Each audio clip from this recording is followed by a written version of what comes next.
संत काव्यधारा का विकास कबीर साहिब से हुआ है। इतना ही नहीं बल्कि संत साधना का सर्वाधिक विकास कबीर ने किया है।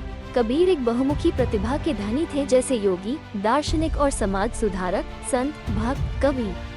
कबीर ने अपना मूल सर्वमान्य मानव धर्म समाज को दिया है। कबीर साहिब के दर्शन की सबसे बड़ी विशेषता विभिन्न मतों का सामंजस्यपूर्ण सामंजस्य है। गुरु रामानंद स्वामी होने के नाते हिंदू धर्म के वैदिक सिद्धांत, शंकराचार्य का अद्वैतवाद का रिश्ता सूफी जमात से था। सूफीवाद और इस्लाम का एकेश्वरवाद भी आया। कबीर के समय में नाथयोगियों का प्रबल प्रभाव था। नाथ जमातों गांव-गांव घूम कर योग, चमत्कार और भय का माहौल बनाता था और लोगों को परेशान भी करता था। गुरु गोरखनाथ सिद्धयोग साधना और हठ योग की क्रियाओं और उसकी सीमाओं को भी जानते थे। तांत्रिक जहां मायाजल से परिचित थे, वही कबीर भी भगवान बुद्ध की शून्य तटस्थता से प्रभावित थे। कबीर ने इन विभिन्न दार्शनिक विचारधाराओं का अध्ययन और अनुभव किया और उनकी परीक्षाओं से गुजरकर अनुभव के सार की जांच की और अपने दर्शन में पाए गए सत्य को प्रकट किया है। निर्गुण भक्ति। भारत में भक्ति मार्ग की दो धाराएं थी, 1 निर्गुण धारा, 2 सगुण धारा। कबीर विविधान संप्रदाय में दर्शन और उसका अनुसरण सगुण धारा मूर्ति पूजा और बाहरी गतिविधियों, सेवा, कीर्तन, अर्चना आदि में आता है। इस सगुण धारा में दो तरीके थे, 1 राम भक्ति, जिसमें मुख्य कवि गोस्वामी तुलसीदास, 2 कृष्ण भक्ति, जिसमें मुख्य कवि सूरदास और मीरा है। निर्गुण धारा में 1 ज्ञान का मार्ग, उसमें संत कवि कबीर साहब, 2 प्रेम का मार्ग, इसमें मलिक मोहम्मद जायसी। कबीर साहिब निर्गुण भक्ति स्वीकार करते हैं। वे निर्गुण राम को निराकार दिखाते हैं। इसका वर्णन नहीं किया जा सकता। यह अलख निरंजन है जिसे लिखा जा सकता है, कहा नहीं जा सकता। यह निराकार निराकार है। यह न तो शून्य है, न ही स्थूल है और न ही इसकी कोई रूपरेखा है।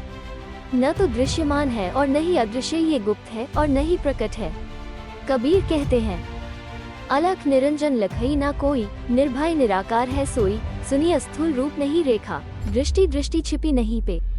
निर्गुण भक्ति के बीज ऋग्वेद और यजुर्वेद ऋचाओं में पाए जाते हैं। इसमें सर्वव्यापी, सर्वशक्तिशाली परमात्मा अजर, अमर, नित्य, निराकार और निर्गुण है। सूक्त और उपनिषदों में भी भगवान को रूप और पुण्य से रहित बताया गया है। कुछ विद्वानों का मत है कि निर्गुण धारा बौद्ध धर्म के वज्रयानी और सहज्य की शाखाओं में पाई जाती है। सिद्ध और नाथयोगी निर्गुण भी थे और कबीर पर उनका प्रभाव था। निर्गुण भक्ति के मूल में बुद्ध का शून्यवाद, शैव का अद्वैतवाद, इस्लामियों का एकेश्वरवाद, रामानंदियों का विशिष्टाद्वैतवाद, वैष्णव भक्तों का प्रपत्तिवाद, नाथयोगियों के हठयोगी और सूफियों का प्रेम है। ये सभी किसके प्रभाव से पैदा हुए हैं? ये भक्ति है जिसे संत साहित्य में राष्ट्रपति कबीर साहब ने स्वीकार कर समाज में लाया। निर्गुण भक्ति के बारे में कबीर कहते हैं, जरा अमर कहते हैं, कोई नहीं, अलख नहीं बताई जाती, जाति दूर नहीं होगी, घटती जा रही है। अलख निरंजन किसी को नहीं लिखता, निर्भय निराकार है सोई, सुनी हस्तुल रूप नहीं रेखा, दृष्टि अदृष्टि दिखाई नहीं दी। अलखतानी के विषय में कुछ नहीं कहा जा सकता कि परमात्मा अमर है, अमर है।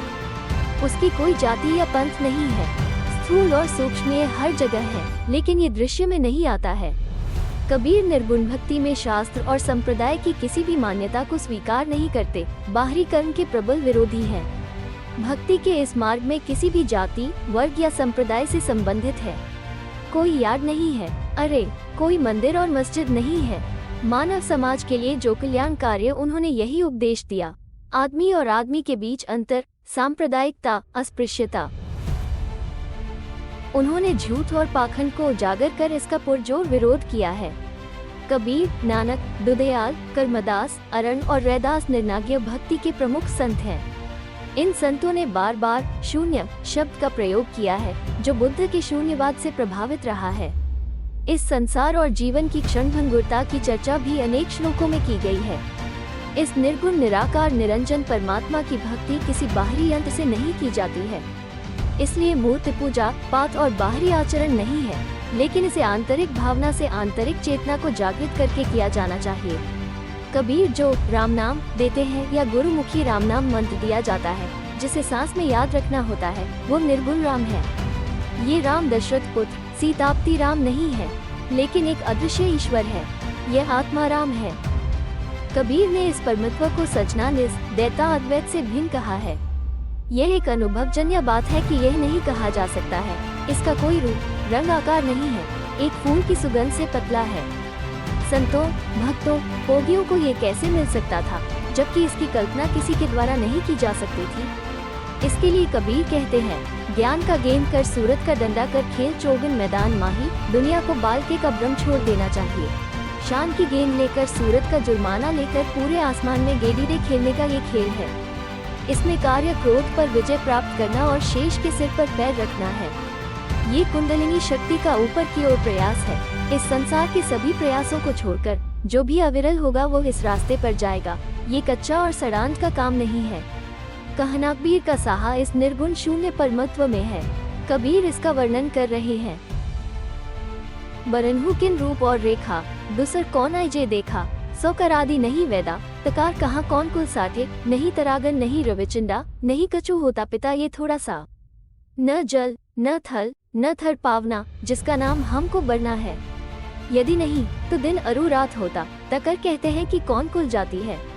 शून्य सहज मन सूरती जो प्रकट भाई एक ज्योति ता पुरुष छवि निरालंबा जे होती है।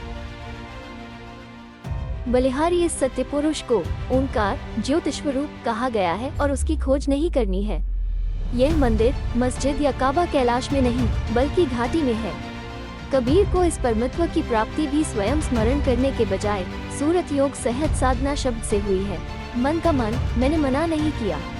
हालांकि कबीर साहब एक बात स्वीकार करते हैं कि मेरे गुरु द्वारा मुझे रास्ता दिखाए जाने के बाद मैंने इसे अपने दम पर अनुभव किया है। गुरु केवल मार्गदर्शक है, मार्ग को अपने आप काटना पड़ता है। इस दर्शन का वर्णन नहीं किया जा सकता है। कबीर इस परमत्व को निर्गुण राम कहते हैं। ये राम दशरथ राम के पुत्र नहीं बल्कि निर्गुण ब्रह्म है, जो हमारे भीतर समाहित है। वो अतीत की बात है। जोगी गोरख गोरख कहाय, हिंदू राम नाम उछरे, मुसलमान कहीं एक खुदाई, कबीर का स्वामी घाट घाट समाये। फिर इस तत्व के अलावा और कोई नहीं है। कबीर इस आत्मा को संसार में सर्वव्यापी के रूप में देखते हैं। जल में कुंभ, कुंभ में जल है, बाहर भीतर पानी। फुटा कुंभ जल ही समाना, यहाँ तो कथायो ज्ञानी। कबीर साहब निर्गुण राम की कहानी सुनाकर अंत में निर्गुण सगुण की रेखा को तोड़ते हैं। इसे गुण में निर्गुण और निर्गुण में गुण कहा जाता है। इस दिव्यता को महसूस किया जा सकता है, लेकिन अवर्णनीय है। यह अमर भी नहीं है, ये सिर्फ अलग है। उसका कोई रूप नहीं है, लेकिन वो हर जगह है। इसका कोई आरंभ या अंत नहीं है। हरि में पिंड है और इस पिंड में हरि है। वो ये कहकर भी परिब्रह्म को इन सबसे ऊपर बताते हैं कि पिंड या ब्रह्मांड में भी हरि नहीं है।